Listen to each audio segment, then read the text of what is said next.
Mes ką tik pakalbinome vieną iš įspūdingiausių žaidimo Samorost garso dizainerių Tomáš Dvořáką. Štai mūsų pokalbis.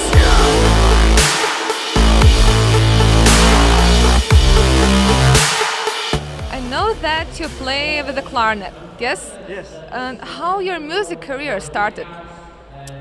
Well, actually, you are right that it was probably the first thing I have started to do. I play clarinet from 6 years, so it was my first thing, and it helped me to develop musical skills and understand music. But then later I started to do my own music. When I was 15, it was electronic music, but the clarinet is always somehow in my music. I try to involve it because I think it's kind of beginning of story of my music, so I try to keep this story on. Why did you decide to create music for gaming? Actually, I didn't really decide. It was just coincidence. I released my first album. Besides doing music with Amanita Design, which is my company I work with, I released my own music. So it's funny because people know me either from game world or from musical world, and sometimes it's not directly connected. So I released my first album in 2001. It's quite a long time ago.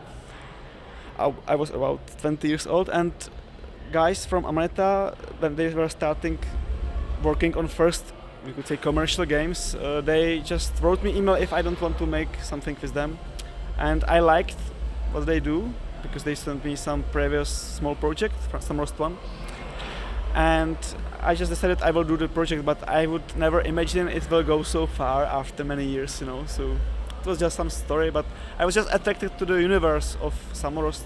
It wasn't directly about games. They said that I do music for movies and for theater and many other stuff. Do you think that anyone who is related to music can do video games sound designing?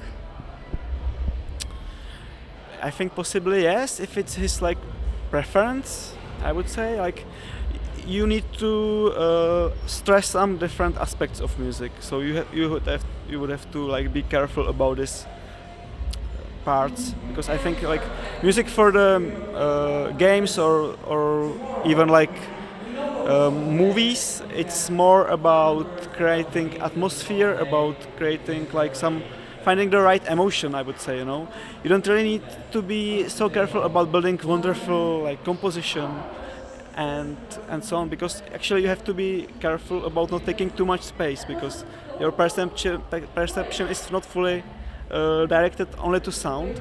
So there's maybe 30% for music, so you can't really over compose it. So music is more abstract, and it's more about creating the right emotion, and it has different qualities, but I think anybody can do it, really. Why music creations for video games are so special? Also, I think that it differs from movie sounds making. So why it's so special?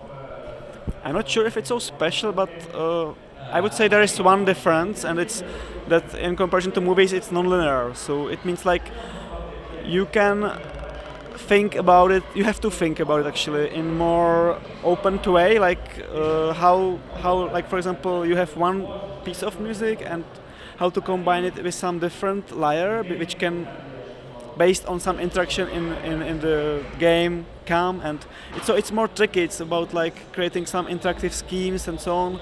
While if you make music for the movies, you just have the image and you have to just attach linearly music to the image. So I think this is the difference. What makes you a good sound designer? What may be personal abilities? Well, I think there are two aspects. One is probably this craftsman part. It's you have to be good in mixing and understand sound well, and it's really important, and it's tricky work. And then the other side is creative, so trying to be unique, trying to make something maybe in a different way, but also trying to make it fit for the project, of course. So these are very important aspects. What you could wish for the young music designers? Well, I think in the beginning it's really important to. Many people think about their job in these creative areas in sense of like like career, and I think it's a bit wrong kind of way. I think it's really important to go for your like you want to make music, so just do it. Like maybe you can start to do just your own music, and if it's good, it will attract people, and maybe some offers will come, or you can like start to speak with people. You will be part of the community, and you will develop your skills, and just go for for your heart. And I think all these things will really come. Like it was the case of my story too. Like I didn't start to knock on the doors of the companies and please give me job. Like I was just really crazy about making music. So I was developing my own stuff for years. Then I started to release my own albums, and people started to write me emails, and I started to work on different projects, cooperations, and it all developed. So I think this is my kind of advice.